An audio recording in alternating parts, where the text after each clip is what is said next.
¿No tanto? ¿Ahí sí? Ahora sí. Bien, vamos a comenzar esta actividad. Primero que nada, quiero darles la más cordial bienvenida a este cabildo de mujeres organizado por el Comité Paritario de Género y Diversidad de la Universidad Austral de Chile. Este cuerpo colegiado triestamental que comienza su funcionamiento el año 2015, tiene como misión avanzar tanto en acciones institucionales como también hacia la comunidad en materias de equidad de género y de inclusión. Es un trabajo arduo donde quiero destacar el rol de las colegas que participan de manera comprometida, dedicadas a avanzar en todo, digamos, en distintas actividades, tanto formativas como también de vinculación, y que nos permiten generar estos espacios de encuentro que son tan importantes en esta etapa, sobre todo en este mes que hemos vivido y que se ha evidenciado esta crisis en la que estamos atravesando como país, en que hemos vivido días complejos de mucha tristeza por la violencia y los abusos a los derechos humanos que han ocurrido. Sin embargo, como institución, vemos que tenemos el compromiso y el deber de estar presente, de ser parte de este proceso, de contribuir con los espacios necesarios para generar instancias de reflexión que nos permitan contribuir a generar ideas y manifestar nuestra opinión y nuestro trabajo en este sentido que se genere de este cabildo de mujeres. Así que les doy la más cordial bienvenida. Quiero presentarles un poco la estructura de este cabildo. En una primera instancia, quiero también agradecer a la colega Yanira Zúñiga, quien va a presentar la primera parte del cabildo, va a hacernos una presentación, Mujeres y Nueva Constitución. La doctora Yanira Zúñiga es académica de la Facultad de Ciencias Jurídicas y Sociales, además pertenece al Consejo Consultivo del Instituto Nacional de Derechos Humanos y es directora del Centro de Desigualdad y Derechos Humanos. Aproximadamente media hora, va a durar 20 minutos su presentación, y luego tenemos una estructura en que nos vamos a organizar en grupos, 6 grupos creo que son, 8 grupos. Creo que les indicaron un número al momento de la inscripción, por lo tanto nos vamos a separar en grupos donde va a haber una encargada de cada grupo que va a moderar el trabajo. Se van a hacer 3 preguntas para reflexionar y luego compartir, debatir y compartir las opiniones, y luego generar un acuerdo de cada grupo, el cual será expuesto en una sesión plenaria programada para la etapa final, donde vamos a poder compartir el trabajo realizado por cada grupo, ¿ya? Aproximadamente el trabajo grupal está considerado 1 hora de duración para poder optimizar el tiempo, así que para que tengamos claro que viene la presentación, el trabajo grupal y finalmente la plenaria donde vamos a exponer el trabajo. Bienvenidas nuevamente y espero que podamos contribuir con nuestra mirada, ¿no es cierto?, a poder avanzar como sociedad, una sociedad más justa, más inclusiva, con perspectiva de género. Así que muchas gracias. Muchas gracias, Yanira.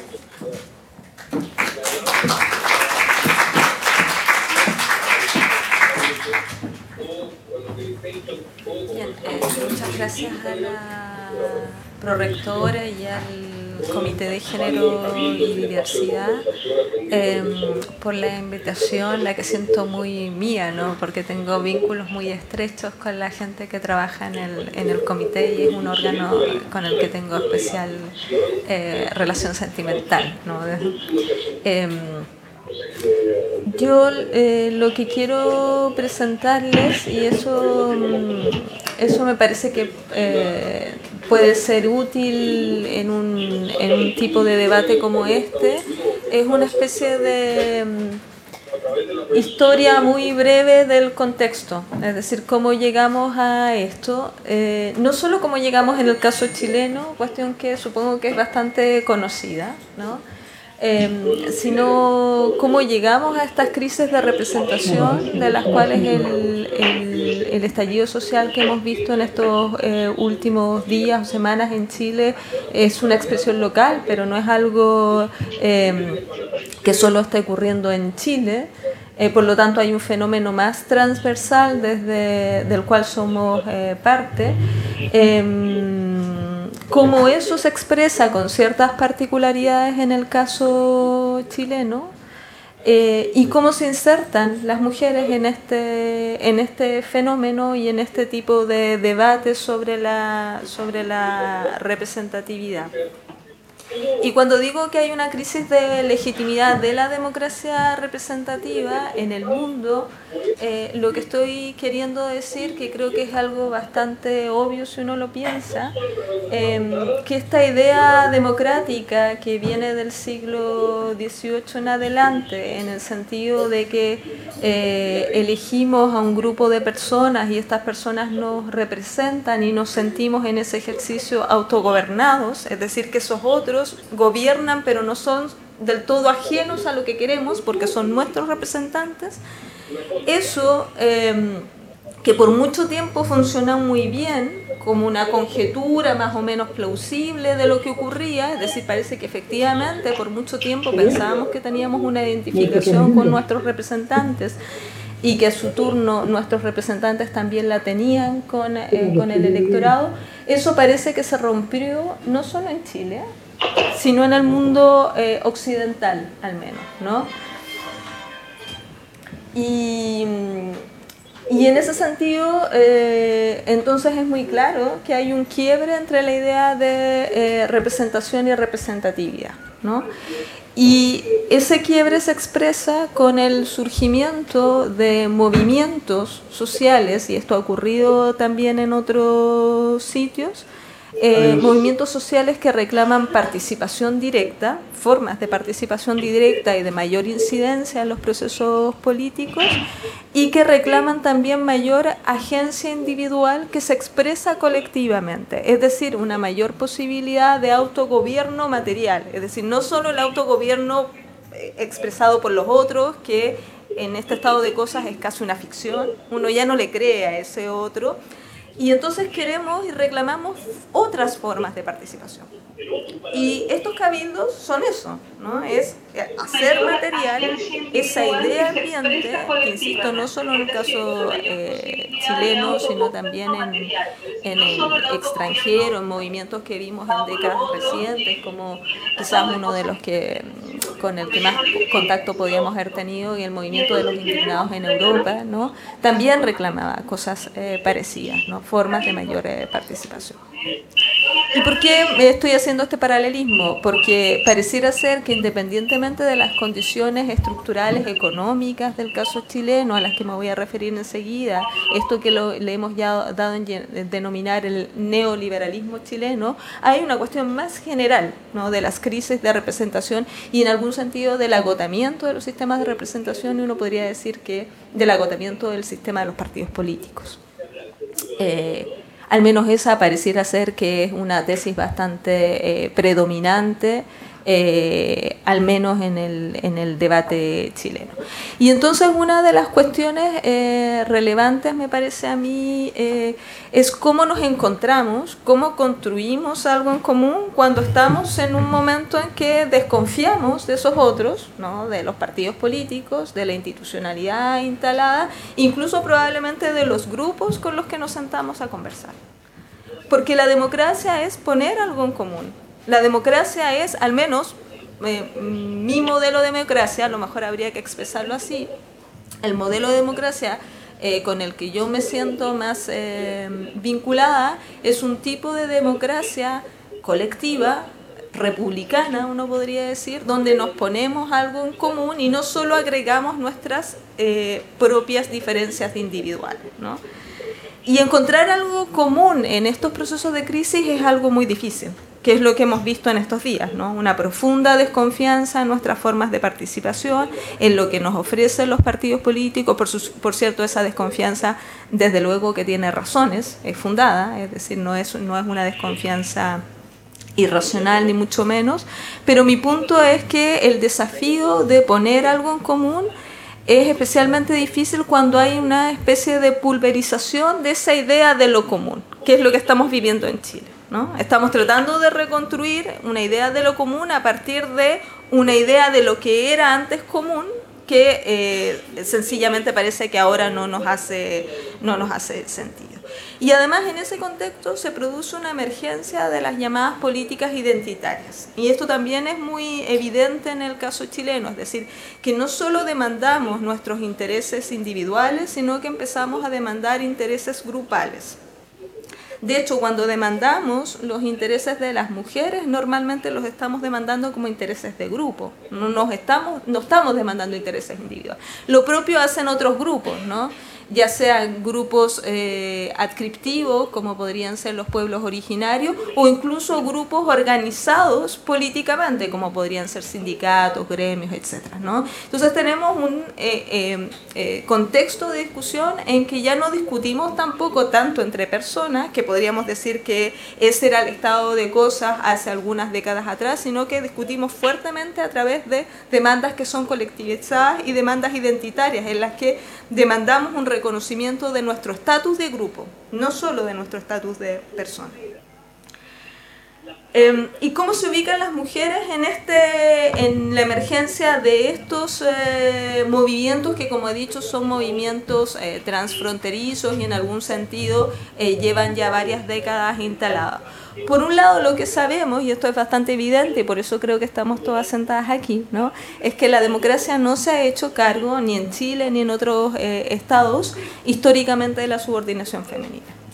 Las democracias han sido excluyentes tanto porque no han incluido los procesos de toma de decisiones relevantes a las mujeres de una manera significativa, tanto porque han excluido los intereses de las mujeres en la discusión política, ¿no?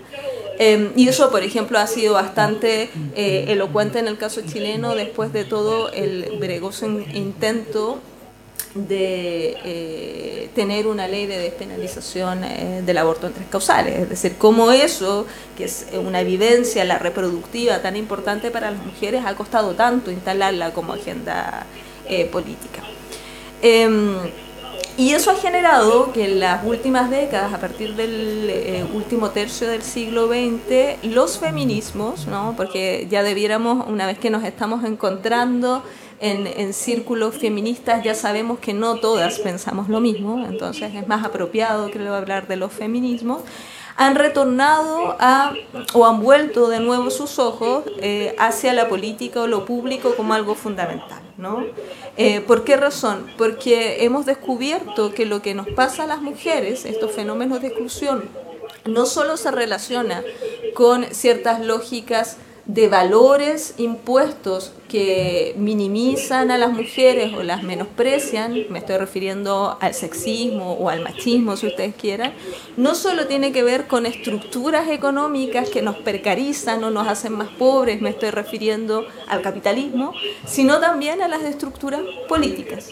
Como al ser excluidas de las estructuras de tomas de decisiones no tenemos capacidad de influir en esos procesos políticos para mejorar esas estructuras económicas, para cambiar entonces esa cultura machista. Y entonces claramente en el último tiempo los feminismos a lo largo del mundo y especialmente en Occidente, América Latina y Europa han desarrollado toda una estrategia de reivindicación de formas de participación política que supongan mayores garantías de presencia de las mujeres en los procesos de toma de decisiones. A estas se les ha llamado o cuotas o más recientemente paridad, que son modelos mucho más exigentes, no tanto por el número, 50 y 50% normalmente, como por la estabilidad. En los modelos paritarios no se habla de que sean medidas transitorias como en las cuotas, sino se habla de una forma de articulación política nueva en que las mujeres tienen derecho simplemente a ocupar el 50% de los puestos de representación popular porque somos el 50% y más de la humanidad, ¿no? Entonces ese es el estado de cosas, han proliferado esas medidas, también en Chile que hay una medida de cuotas hoy día para el caso chileno restringida sin embargo solo a las elecciones parlamentarias. Y yo diría que este proceso de retorno hacia la discusión política por parte de los distintos feminismos y en general por parte de los movimientos de mujeres ha tenido sus luces, las que acabo en algún sentido de describir, y también ha tenido en algún sentido, luego voy a decir, bemoles, ¿no? ¿Cuáles son los bemoles? Que el aumento de presencia femenina ha producido algo que en la literatura se ha dado en denominar una suerte de femocracia, ¿no? Mujeres que ocupan hoy puestos en el Estado, una especie de feminismo institucionalizado cuando viene del mundo feminista, no siempre viene del mundo feminista.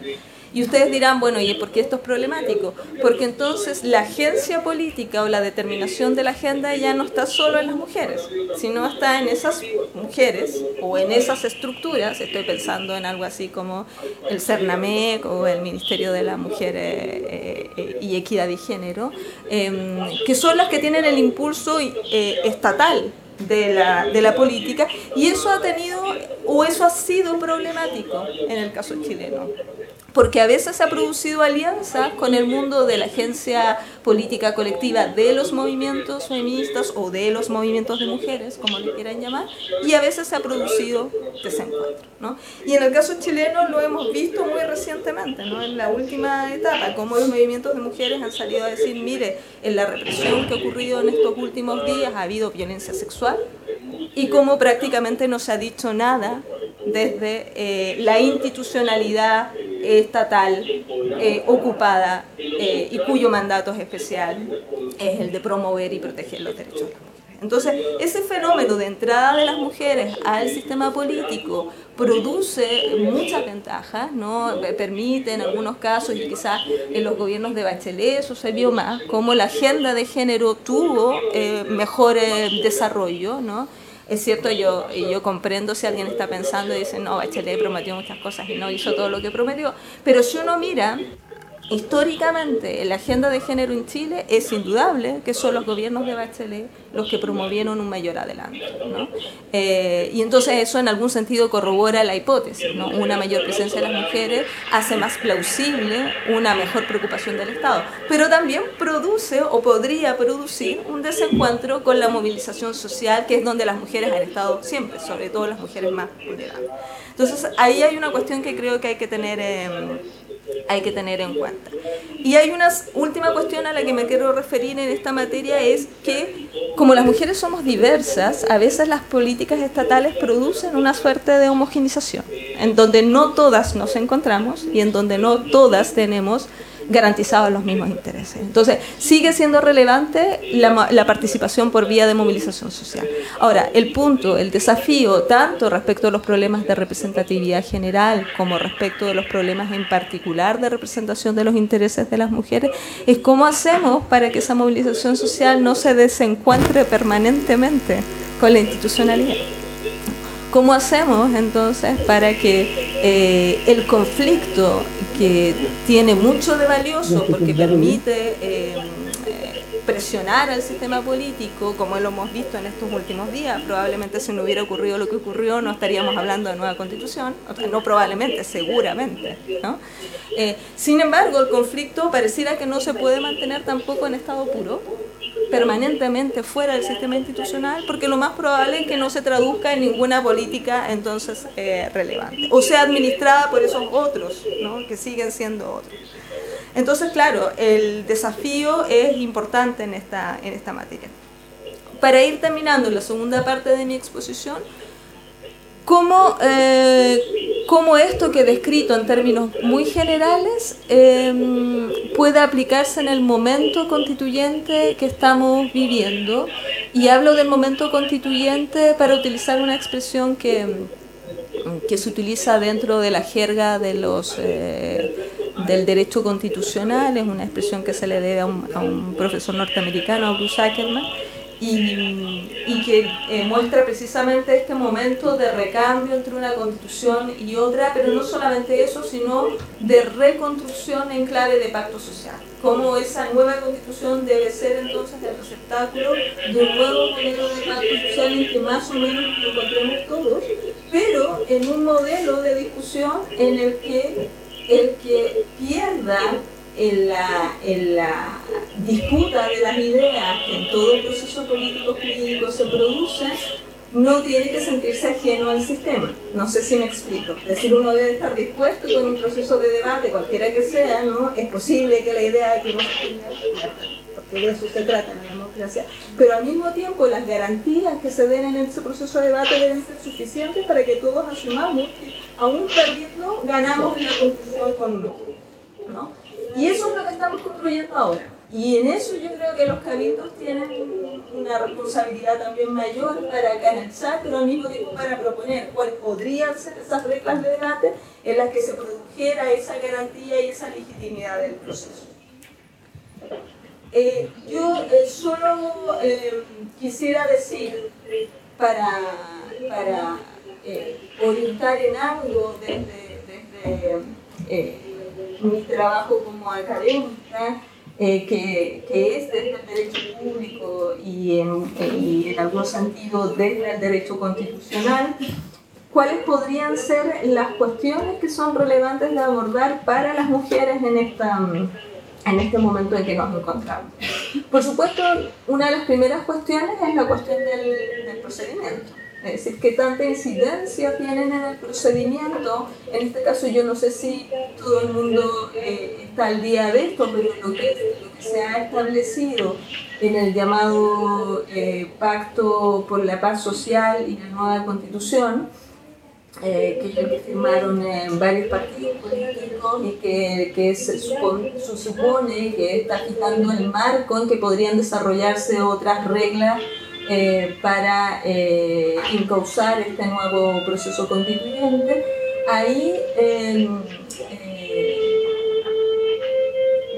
dentro de las modalidades que se plantean en este llamado plebiscito de entrada, ¿no?, que supone la apertura entre mantener, sería no quiero una nueva constitución y me quedo con la constitución actual, que pareciera por el estado de cosas, ¿no?, con la forma en que han proliferado los cabildos, que probablemente no va a ser una opción competitiva en este plebiscito. Entonces las dos cuestiones que parecen ser, realistamente hablando, que van a estar en competencia es la opción convención constituyente mixta, es decir, donde hay una distribución entre personas que vienen del mundo político formal y personas que serían electas específicamente para integrar esta convención, y una convención constituyente a secas, que vendría a ser, para decirlo con todas sus letras, una asamblea constitucional, ¿no?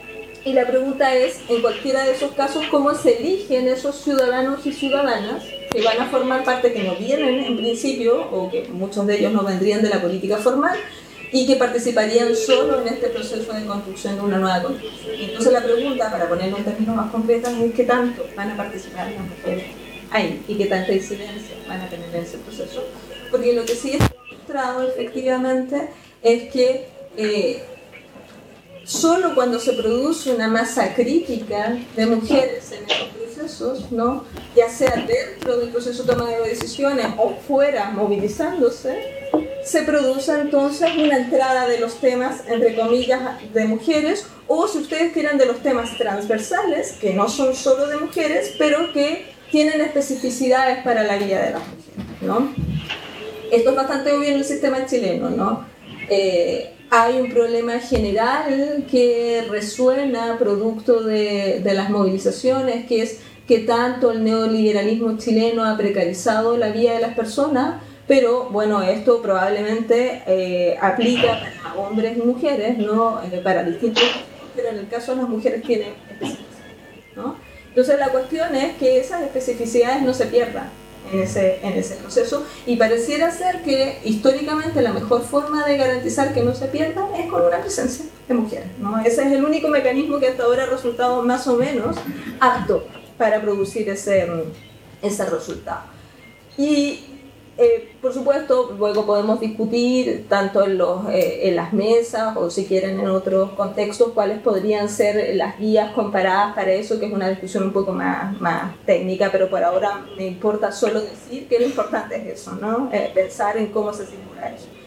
Y yo diría cómo se asegura eso y cómo se garantiza eso luego para el proceso global de reproducción normativa una vez que se instale una nueva constitución, es decir, que las mujeres sigan teniendo presencia, es decir, que esto no sea episódico, se entre una vez para la Convención Constituyente y luego no haya rastro de mujeres en el proceso político posterior.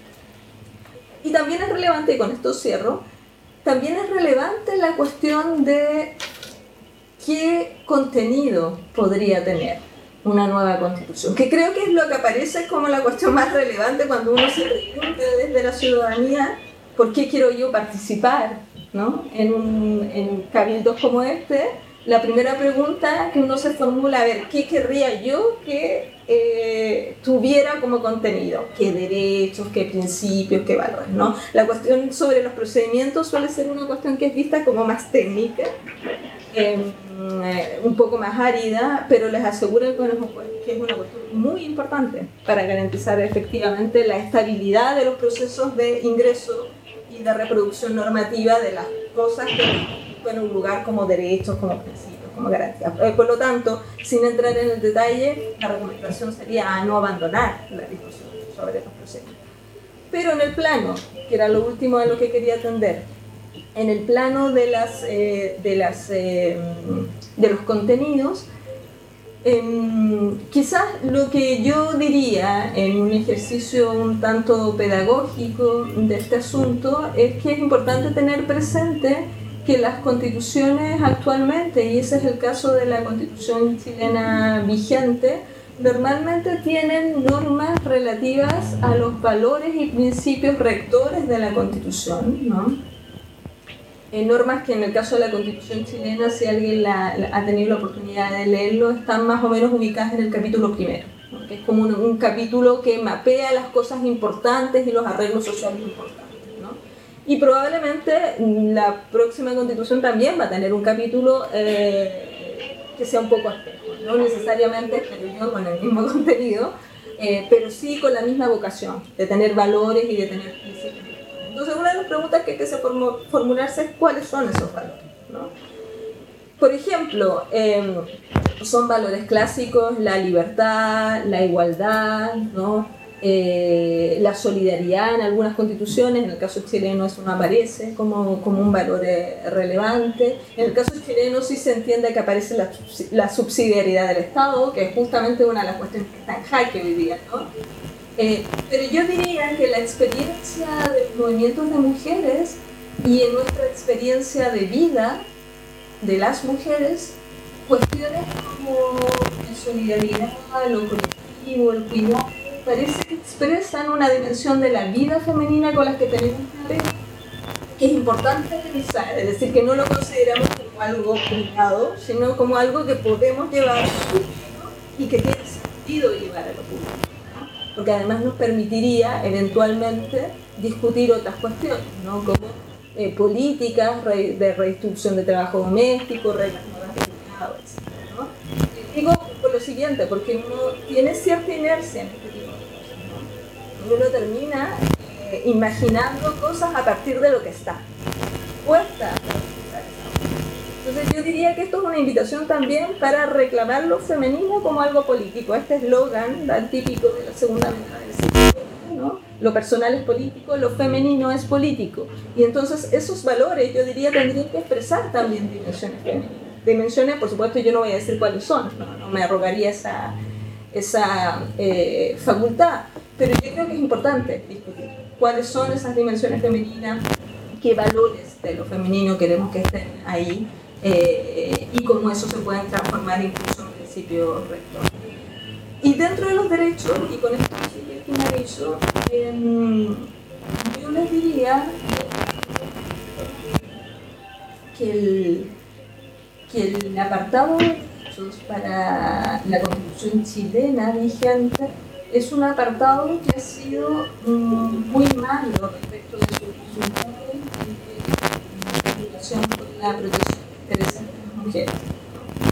En ese sentido es un capítulo que es y fíjense que una de las cosas que a mí me llamó la atención es que revisando los resultados del proceso frustrado del gobierno anterior, del chileno, los resultados de los encuentros y de otras formas de participación colectiva, que como recordarán eran oportunidades para poner temas, esas feminismo, a los intereses femeninos. En las dimensiones de igualdad, que es estratégico para los movimientos de mujeres, muchas de las discusiones giraban con una intuición que yo creo que es correcta, que es que es necesario asegurar la igualdad efectiva y no la igualdad meramente abstracta, formal, no de ficción. Pero esa categoría, jurídicamente hablando de la igualdad efectiva, más o menos existe, con ese nombre, con algo parecido, igualdad material se resuelve.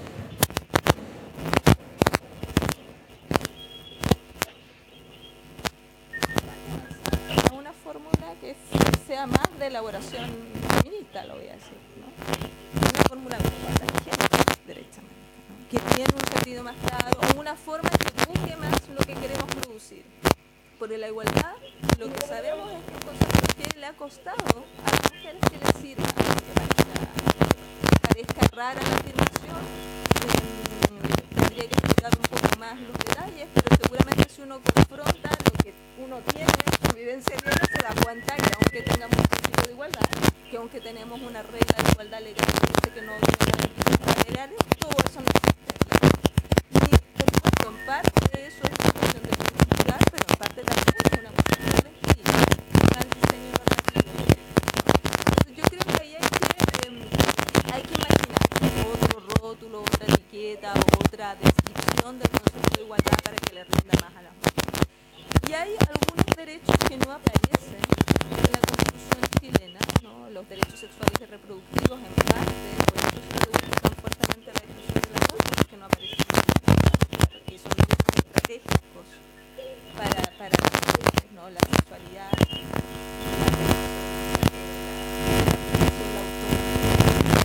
tampoco hay un derecho de desarrollo de personalidad como otras constituciones o más bien perjudica especialmente a los grupos que históricamente han sido desconocidos como agentes morales. Para decirlo en términos más concretos, como a las mujeres en realidad no se nos reconoce la libertad de tomar decisiones por nosotras mismas, al no tener un derecho que diga que las personas tienen la libertad de desarrollar sus propios proyectos de vida, y la Constitución chilena no lo tiene. La Constitución chilena tiene libertades de diversa índole, entre otras económicas, pero no tiene un derecho general de libertad, ¿no?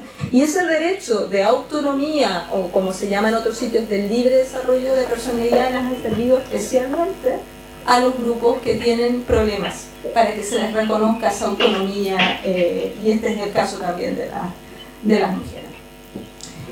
Y dos derechos más que yo indicaría para finalizar. Uno es uno que ha aparecido en las constituciones también de manera reciente, el derecho a no sufrir violencia o a estar libre de violencia, ¿no? Que tampoco aparece en la Constitución chilena, que no aparece tampoco en la ley chilena, de ahí que los estatutos legales hayan tenido problemas. Solo demuestra un botón, recién se está discutiendo, y después de las últimas movilizaciones feministas, una extensión al régimen de violencia intrafamiliar para cubrir otras hipótesis de violencia, entre otras la violencia en el pololeo, ¿no? Y lo sabemos en la universidad, u otras formas de violencia. La violencia institucional no está regulada en el caso chileno, o sea, la violencia producida y perpetrada por agentes del Estado no está regulada como tal, como una figura autónoma específica, ¿se fijan? Y claro que hemos visto que las mujeres han sufrido esa violencia en estos días, ¿no? O sea, no es algo que no sufran, es algo que han sufrido ahora, que sufrieron durante la dictadura y sin embargo no está. Y por último, una dimensión muy relevante es el lugar de las niñas y las adolescentes. La Constitución chilena actual no tiene tampoco un estatuto de protección de niños y adolescentes en la Constitución. Máximo a las 6:30. ¿No? Y eso precariza la posición especialmente de las niñas y de las adolescentes, que son más vulnerables también en ese grupo poblacional. Entonces, a mí me parece que estratégicamente, y esto porque es la tendencia también a nivel latinoamericano, donde han habido procesos constituyentes en las últimas décadas, es también una oportunidad para fijarse en esas personas. Ya saben que ha habido una discusión, no está puesto hoy día en el acuerdo, y yo me temo que muy probablemente no se va a avanzar a eso, a un establecimiento de un modelo de incidencia en la participación de la discusión constituyente de menores de 18 años. Y claro que eso afecta, ¿no?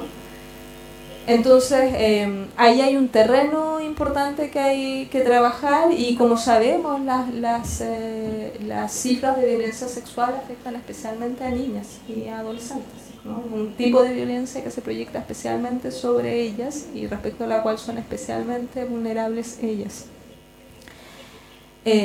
Yo me quedaría en eso porque por supuesto no se trata de decirles lo que yo creo que debiera ser una nueva constitución, sino que seamos capaces de construir, como he dicho, colectivamente con una mirada de lo femenino, como una mirada en la que no creo que no debemos inhibirnos de presentar esa mirada, además como una mirada totalizadora, no solo, esa sería mi invitación, no solo como una mirada que nos haga bien a las mujeres, como una mirada totalizadora en el sentido que le hace bien a la sociedad. El cuidado, la corresponsabilidad, una mayor responsabilidad, una mayor mirada hacia el otro, son cosas, yo me atrevería a decir, buenas, justas, mejores, para construir una nueva sociedad. Y eso está más presente en el mundo de lo femenino, ¿no? Entonces, no solo para reclamar para nosotras, como si los varones fueran enemigos en todos estos procesos, sino para que esos varones puedan también beneficiarse, contribuir, distribuir con nosotras esas tareas de cuidado y construir también una sociedad que tenga visos establemente de autorreproducirse como una sociedad más justa, no solo en este momento constituyente. Muchas gracias.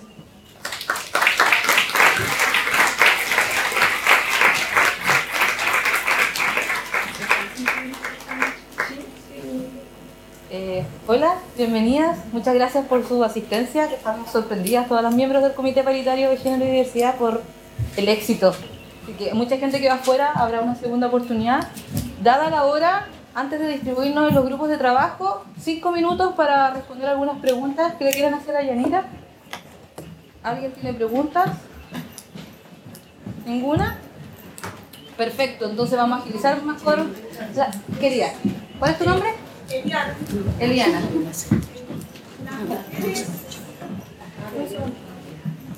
Dame un segundito.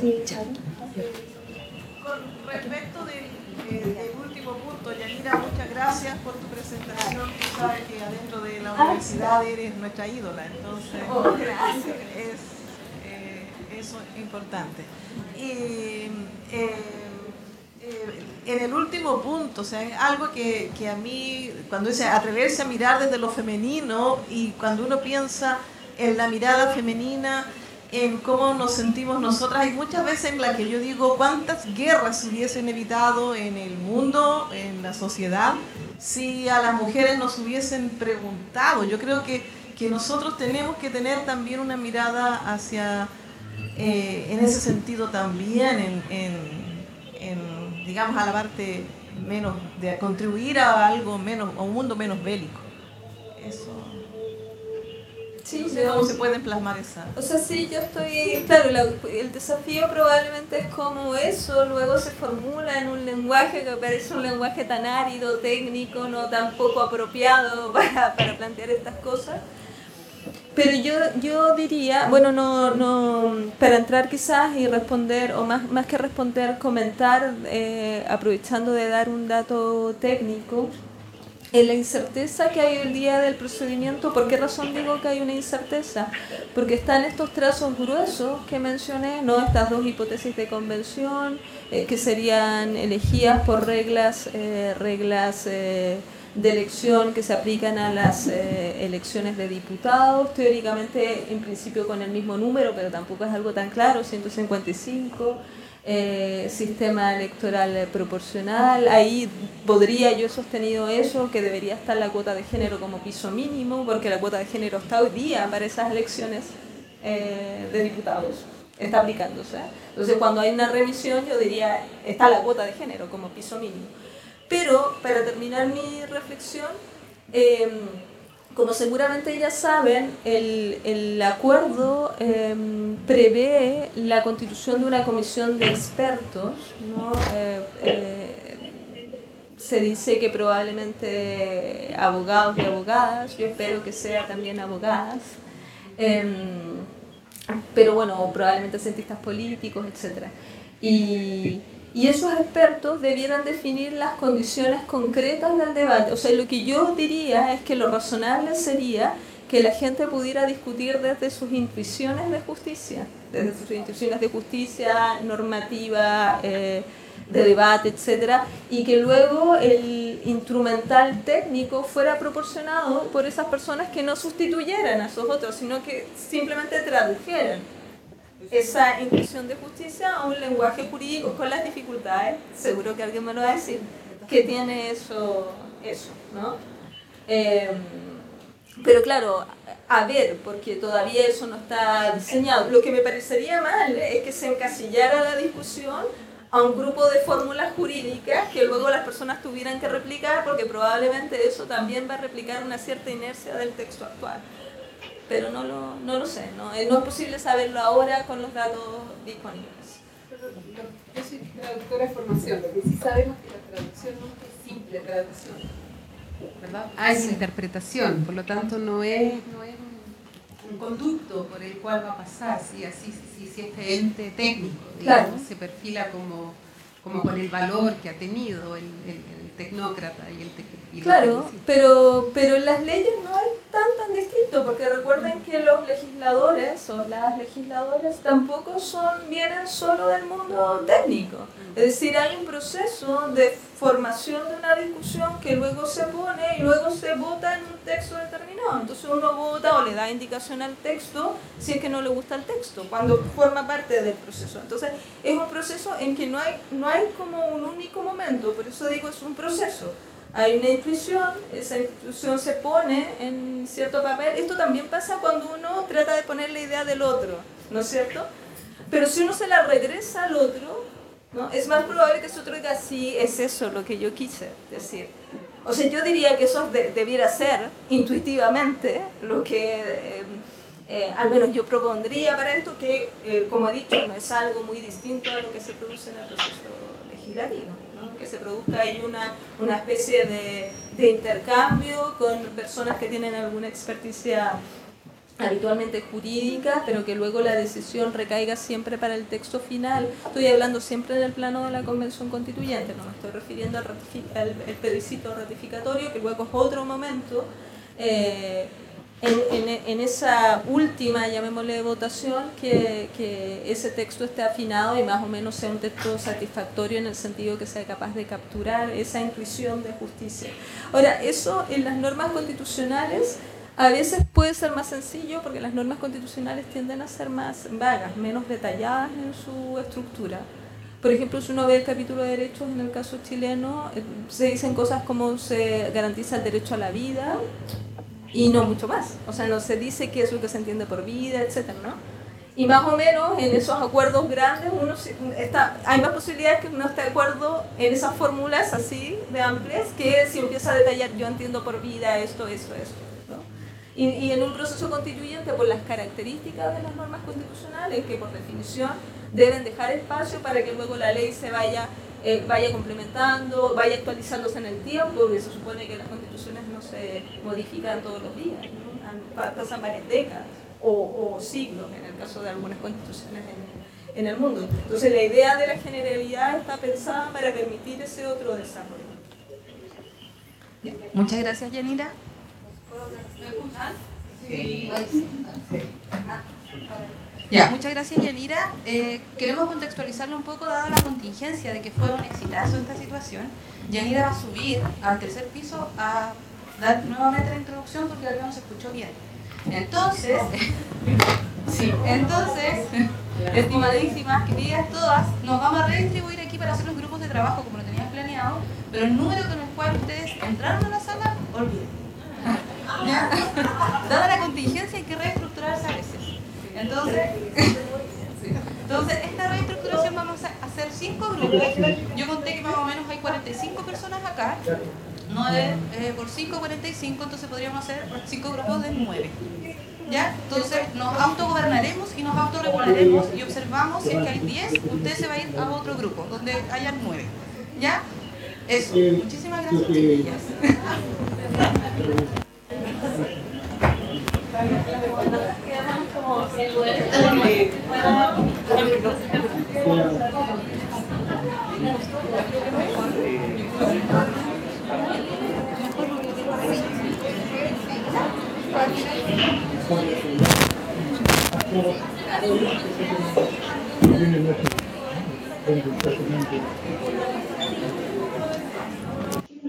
No sé, pero que yo creo que pasa las cosas que se quieren en la noche. Alguien lo tiene que acompañar, de todas maneras. Ah, sí, no, seguro. No, yo voy a estar con ellos, por lo menos jueves. Puede ser que te haya quedado el día. El viernes, el sexto del viernes. Vale.